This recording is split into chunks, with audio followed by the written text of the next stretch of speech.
Good afternoon. Welcome to this month's Lunchtime Lecture Series brought to you by the Department of the Interior Museum. My name is Diana Ziegler, the Director of the Interior Museum, and it's my pleasure to welcome you here today.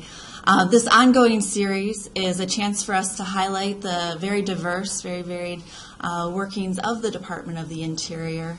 Next month, we'll be hosting the Bureau of Reclamation Director talking about 200 years of reclaiming mining areas and the effect of 200 years of mining on the landscape and environment.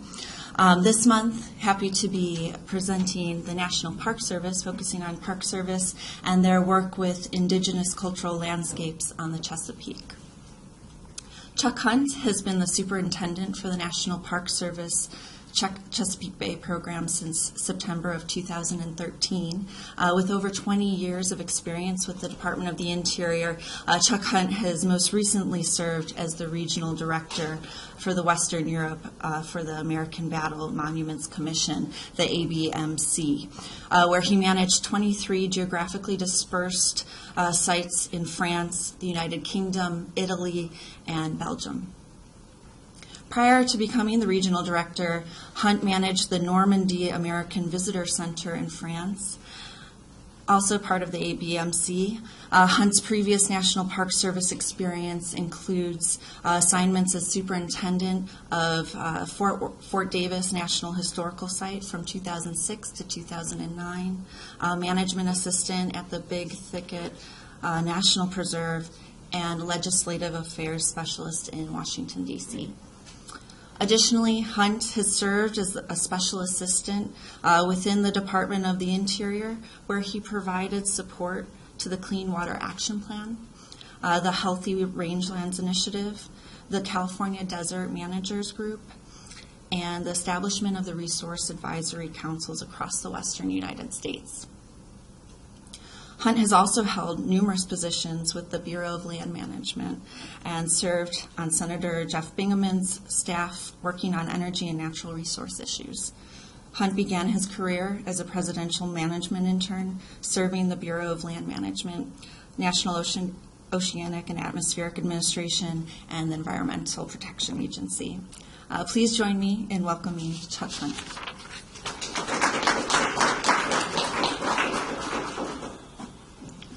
Well, good afternoon, everybody. I'm glad to see so many people here. This topic is it's very important to us in the Chesapeake Bay office. But it's not accessible to everybody. Everybody may not understand readily what an indigenous cultural landscape is. So Suzanne Copping of my staff and I are going to talk a little bit about that. So thank you for being here. One of the things I'm trying to, sort of as an introductory remark,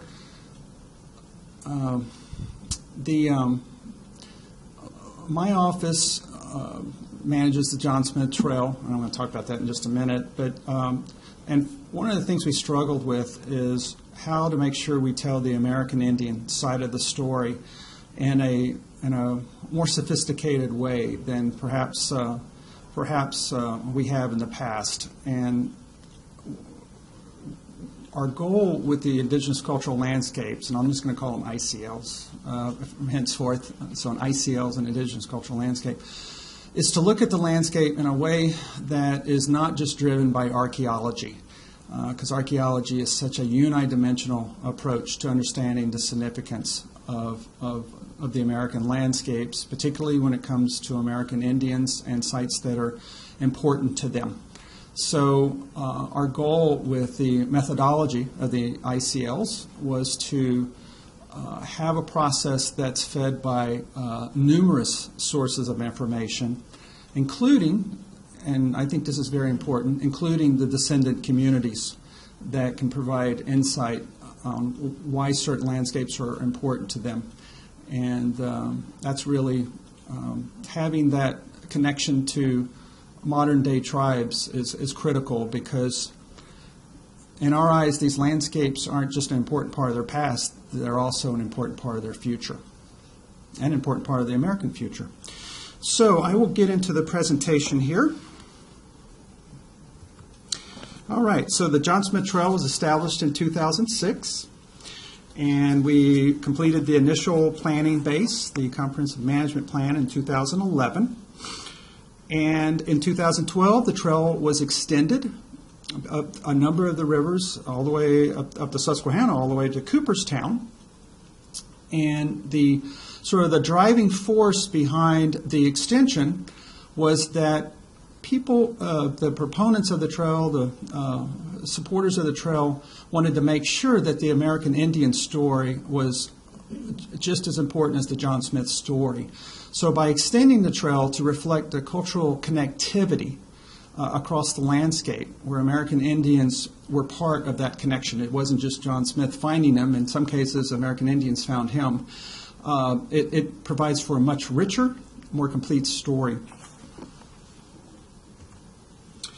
So John Smith's journals, John Smith was a remarkable individual. He was probably one of the first ethnographers to work the American landscape. I mean, there were some before him, but he was he left he was very prolific in terms of his journals, his geography, his maps that he left behind. He's sort of a photographer, ethnographer, explorer, very remarkable individual. And his journals leave behind very colorful stories that, of course, they're through the European lens, so we take them as that. But they're primary source, and they're important in that respect, and provide us a lot of important information. If you look at this map of the Chesapeake, to me, it's mind-blowing that he was able to design a map like this with no aerial photography. If you were to overlay aerial photography or remote sensing data on top of this, it's pretty accurate. And to have a map like this produced just from ground level or water level, it's really pretty breathtaking in terms of its of how accurate it is. The other thing that was great about John Smith is that he wasn't just interested in the geography; he was also very interested in the cultural geography. So he made notes of where the Indian tribes had a presence, where the king's houses were. He referred to the chiefs as kings sometimes, king's houses, and provide for a more complete understanding of the landscape. So the John Smith Trail is largely driven by three themes. One is the exploration of John Smith throughout the Chesapeake from 1607 to 1609. It's also driven by the American Indian themes, American Indians' relationships to the land and water in the Chesapeake 400 years ago and today, and the natural and cultural ecosystem of the Bay 400 years ago and what it is now. And that's a really important theme in that we're also part of the Chesapeake Bay program, and we're working with all our federal, state, and NGO partners to restore the Bay.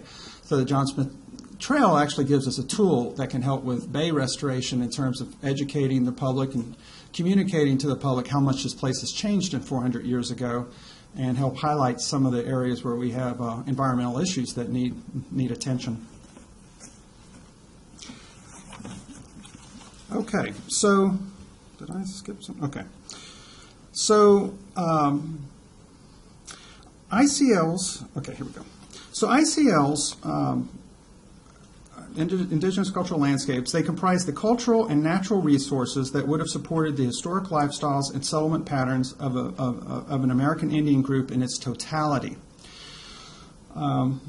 Let me read you this quote here. Importantly, the concept reminds that American Indian places were not confined to individual sites of houses, towns, or settlements, and that American Indian views of one's homeland is holistic rather than compartmentalized into discrete site elements typically used in our language today, such as hunting grounds, villages, or sacred sites. Nor are the characteristics of important places divided into cultural and natural features.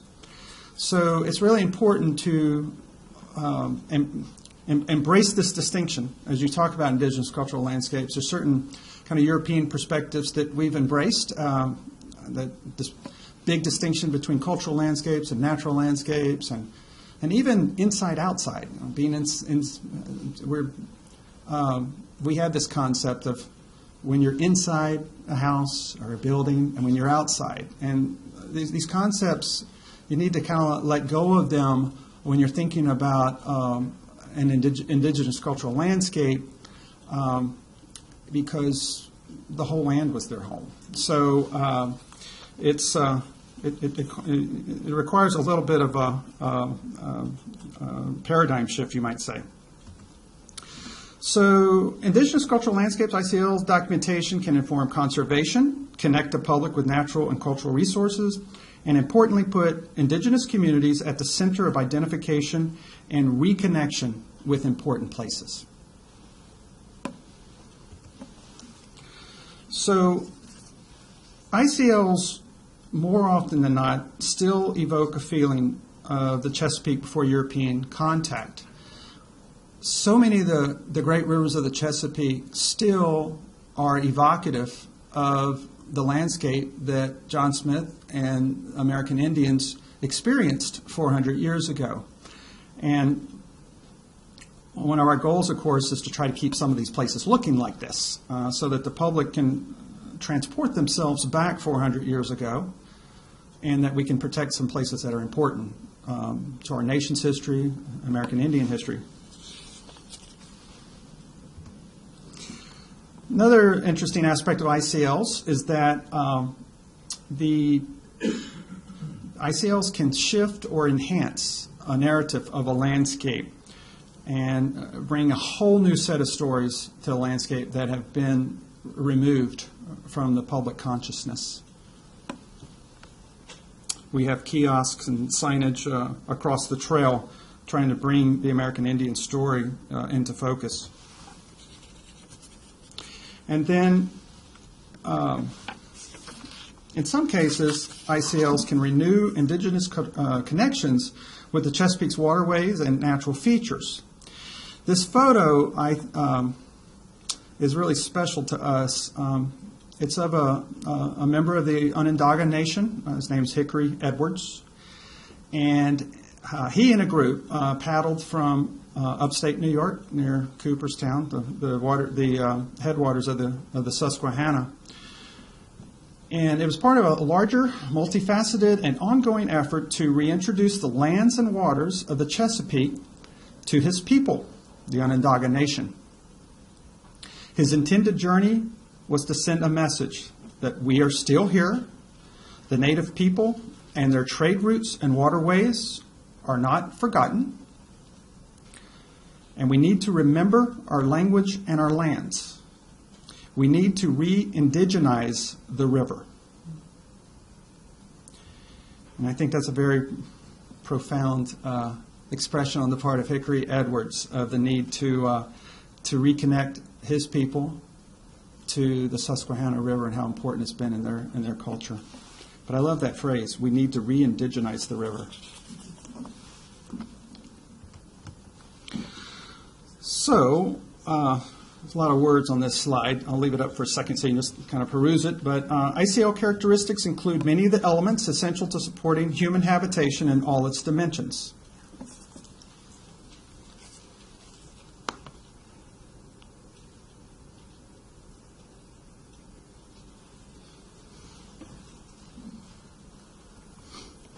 So, you can capture uplands and lowlands and variation in topography, flora and fauna, historic transportation corridors, and marshes and sources of material and nourishment. Okay, so much of the bay was inhabited in the early 17th century. John Smith encounters a very rich, diverse cultural landscape during his voyages. And so this is a very, hopefully, educated guess as to the various communities he would have, tribes and nations he would have encountered. It's very, very complex.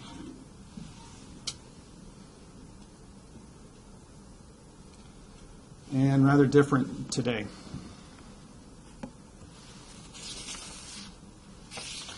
So, in trying to better understand these landscapes, we have done sort of a first round of ICLs on some of the watersheds. And even with that, of course, we have a very limited understanding of just tiny individually mapped components of it. But what we've done so far has been very, very rewarding. And I wanted to hold up a study that that has been really profound for us. It's done by Dr. Julia King, and it's incredible in helping understand the significance of performing indigenous cultural landscapes, and it more or less validates the theory statistically in terms of crosswalking archaeology with the ICL methodology. So if any of you are interested in seeing a copy of this study, please let me or Suzanne know. And so I'm going to turn it over to Suzanne. Suzanne's our Chief of Resource Protection and Partnerships for the Chesapeake Bay office and the John Smith Trail. And she's going to lead us into some of the details of ICLs. She knows a lot more about ICLs than I do. She's been working with this methodology pretty closely for about 3 years now. Ish. Yeah. So, Suzanne? And in turning around, I just noticed that Julia King is there in the audience, and Scott Strickland is to her right. And all of you should make sure to introduce yourselves to this crew, because they're pretty amazing people, and they've really helped us to further articulate the concept and its applications. So I'm glad Chuck left the slide. I could yabber on for hours about this, so I'll make sure to keep an eye on the clock, because I hope you have questions. So just to step back just a little bit with this slide before I move on, this is a very spotty slide, right? So the Chesapeake Bay watershed is quite large. And Washington, D.C., you can see the Middle Potomac label there. Washington, D.C. is just north of that, so we're all sitting just north. In order to really articulate what the ICL concept was way back 4 or so years ago, we had to start in a very tiny region. So we started off in the Nanticoke watershed on the eastern shore, Nanticoke label there. As a way to work with the descendant communities there, University of Maryland led the study, and that was really our first time sort of dipping our toes in the water, trying to feel out what this ICL concept might roll out and become actually on the ground. You know, how do we turn theory into actuality? So the Nanticoke was, and all of these studies are on our website, which is at nps.gov/CAJO, Captain John Smith. But the Nanticoke produced a prototype methodology that we applied on the Nanticoke. And we applied in a slightly different context along the lower Susquehanna about a year or so later. And then Julia and Scott applied on the Middle Potomac just last year. And every study that we do in a very tiny, small region just further crystallizes the ICL concept in our eyes. And I'll start to get a little bit more into that process in a moment. Meanwhile, we've in-house at the Chesapeake Bay office done a few studies that are more on the informal side in the lower James and the Nansemond. But you can see that the work itself is rather segmented when we think about the actual presence of American Indians on the landscape 400 and more years ago. And increasingly we've heard from different voices around the watershed that it would be really nice if there were a tidal Chesapeake scale kind of modeling work done to start to look at where there were some relationships, some trends, if some statistical analysis could be done to sort of shed a little bit of light on where there is a higher probability for to support American Indian lifestyles, to help us to start to establish some priorities, given the limited funding we have to do ICL studies, to start to draw connections and correlations among the different areas around the Bay. So this is a really hard map to see, but Scott created it, and we have a report here which you can look through, and it will also be on our website. But, you know, we struggle between the need to really understand a large landscape approach at a really, really, really big scale like the Chesapeake watershed, at a river segment scale, and at a very small site-specific scale, and find ourselves needing to jump back and forth amongst these different scales and dimensionalities as we proceed.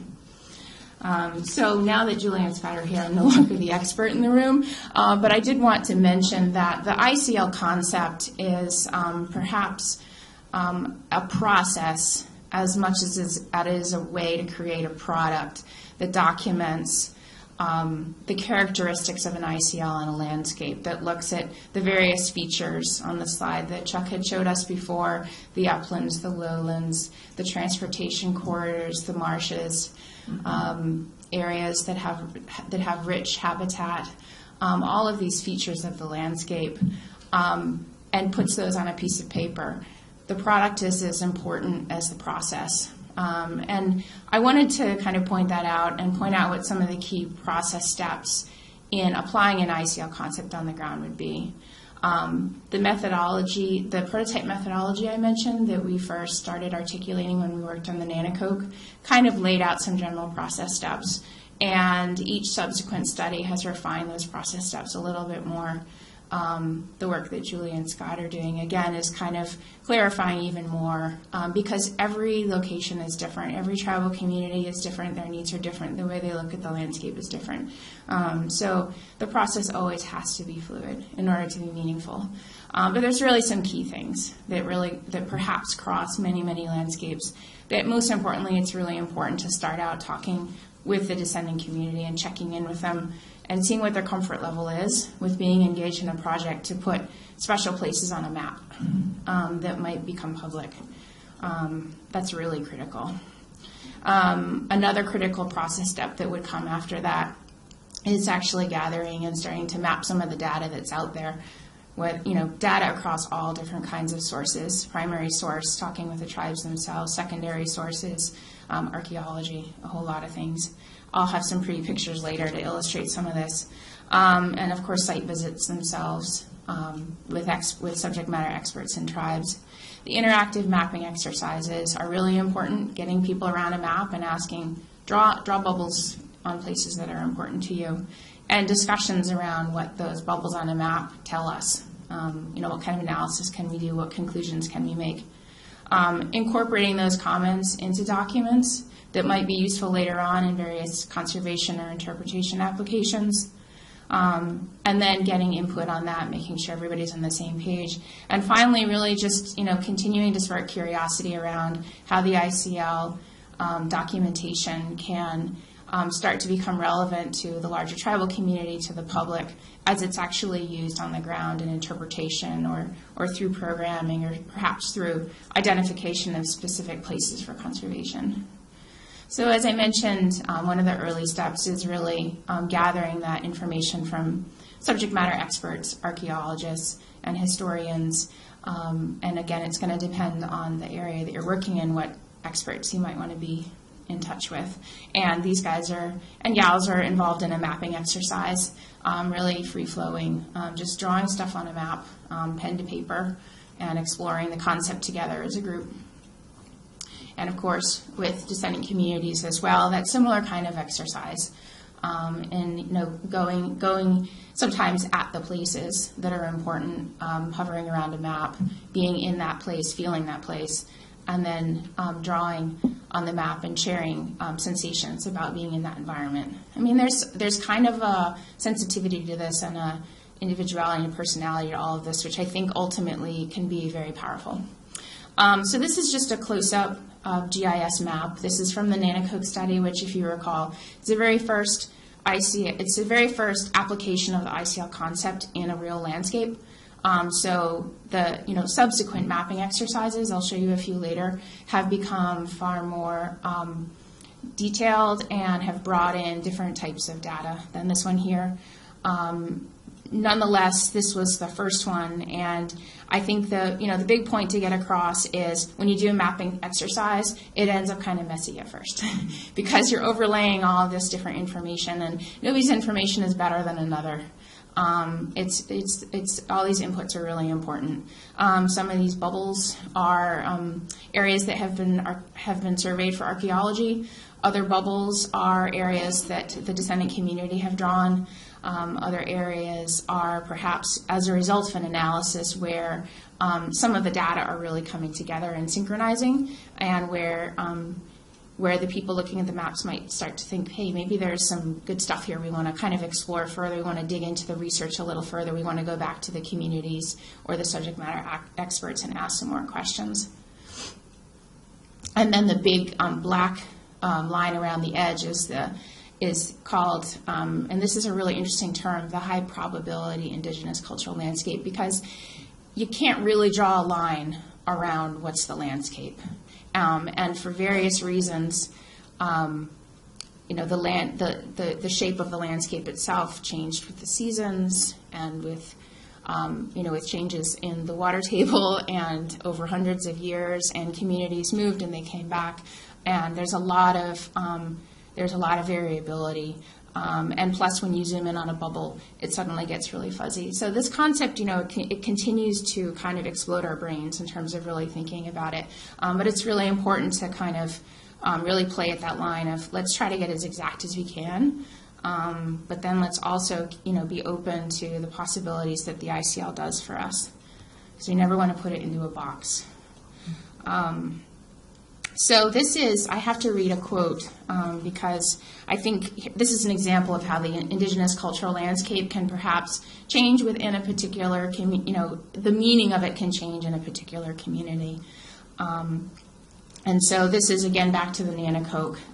And we'll get to a few of the other studies later, but, the community's feeling that not only are the natural areas that look like they did 400 years ago, not only are those areas really, really important to them today, but the places where they continue to meet are also really, really important today. So, the building behind him probably doesn't meet National Register eligibility criteria, but nonetheless, it is contributing resource is not the right term in this context, but it is an important resource that we need to consider as part of the whole story.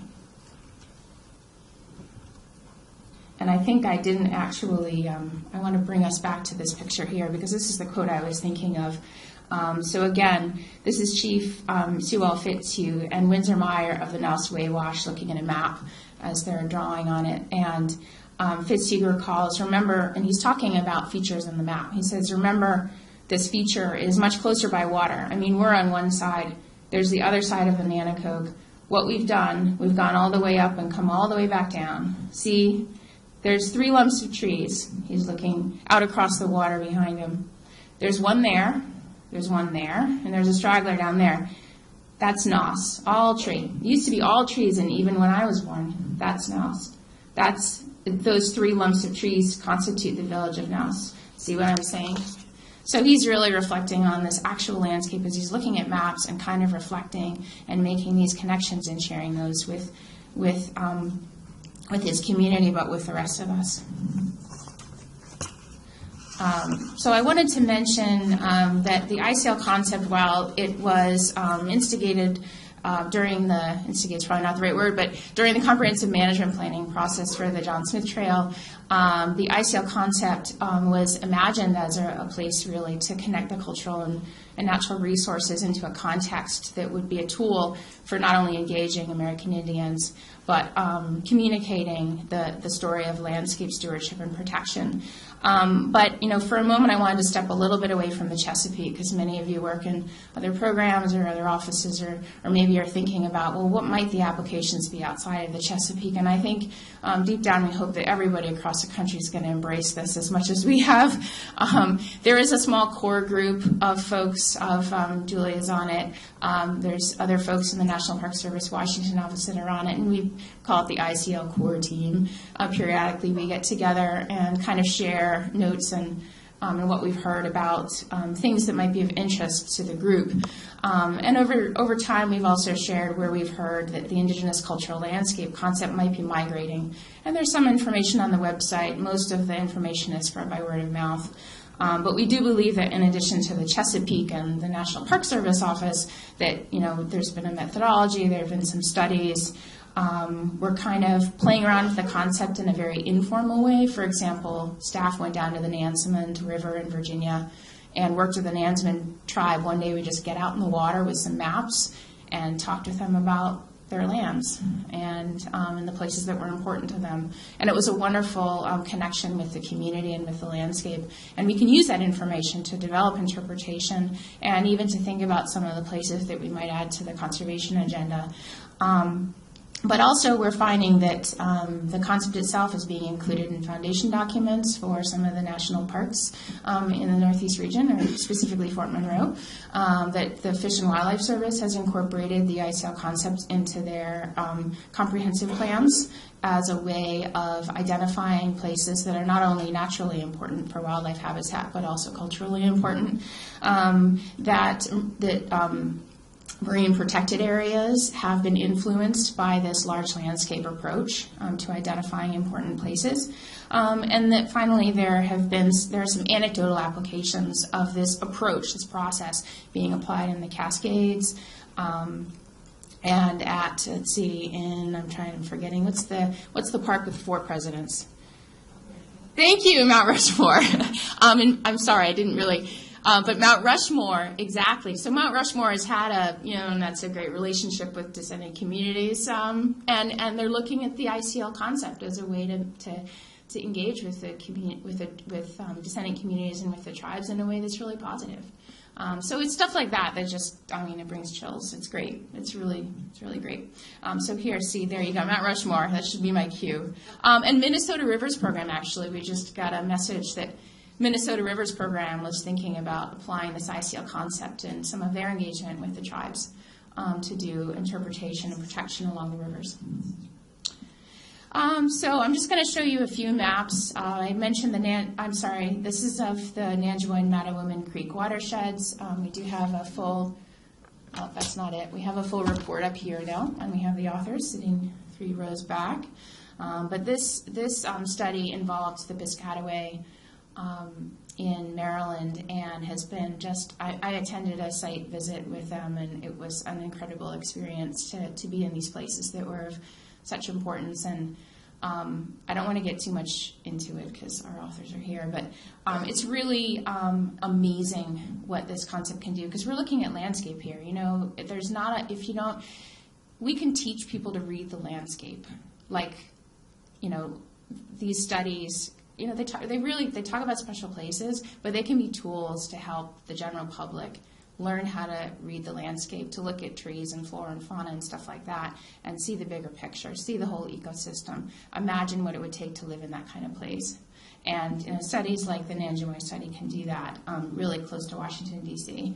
This is the Nansemond River in Virginia. This is the mapping exercise I described. A couple of staff from Chesapeake office went down, met with the Nansemond tribe and some of the watershed groups down there, and we took a boat tour, and we mapped out some of the landscapes there. And sometimes, staff and I were just seeing a, pretty marsh, and the Nansemond were saying, look over there, and they would start to talk about it. So, there's stuff hidden in everywhere that can come out of this process. And I think I am going to hand it back to Chuck so he can wrap things up. Thanks for your time. Thanks, Suzanne. All right, so I guess the question is, what's next for the ICL concept? As Suzanne has indicated, we've worked with other partners to help them think about how they can incorporate some of these concepts in their work. And here's a couple of other things we've been thinking about or looking at. Obviously, we're going to continue on with the work of documentation for protecting parcels along our priority segments. We're going to work on continuing to engage descendant communities to see the landscapes through their eyes. That's going to be an ongoing process from here on out, hopefully. One interesting sort of case study is that Chief Ann Richardson of the Rappahannock is using the ICL concept to try to engage young members of the Rappahannock tribe in connecting with their landscape, so that she'll be working through their cultural center there to get kids out on the landscape and applying some of these tools to help them to better understand their landscape and help the Rappahannock better understand the landscape overall. So I think what I'd like to do is just sort of challenge each of you to kind of think about how, if there's some way that you can apply some of these methodologies within your work. And before we open it up for questions, I I wanted to acknowledge a couple of things. One is I wanted to bring attention to a book that we've collaborated with a number of partners called the Virginia Indians at Werowocomoco. We worked with the Department of Historic Resources and and the Virginia Historical Society to produce this publication, and it has elements of an ICL in it. We worked with a number of tribes that feel a connection to Werowocomoco, which is where John Smith met Powhatan, and a very important spiritual site for a number of tribes in Virginia. So I just want to let you know that publication's out there. I wanted to acknowledge a couple of people. I mean, I'm sure everyone in this room is a conservation hero. I know, or you wouldn't be here, wanting to figure out a way to use some of these ideas. Even some friends from the International Affairs Office is here who's doing great work in trying to help protect sacred objects for being auctioned overseas. So thank you guys for being here. I wanted to acknowledge Frances Kennedy, who is a great conservationist in her own right, an acknowledged author, and her husband left behind an incredible legacy here at Interior as well as being the director of the Park Service in the past, Roger Kennedy. And also I wanted to acknowledge Pat Noonan, who's also a giant in the conservation circles. He started the Conservation Fund, Nature Conservancy, American Farmland Trust, and we're thrilled to have you here, Pat. Pat played a huge role in the establishment of the John Smith Trail, and I'm very glad that Pat's here to understand some of the things we've been working on in terms of helping his vision happen. All right. Well, thank you very much for being here. And we'll stay around if you want to ask us any questions. Thank you.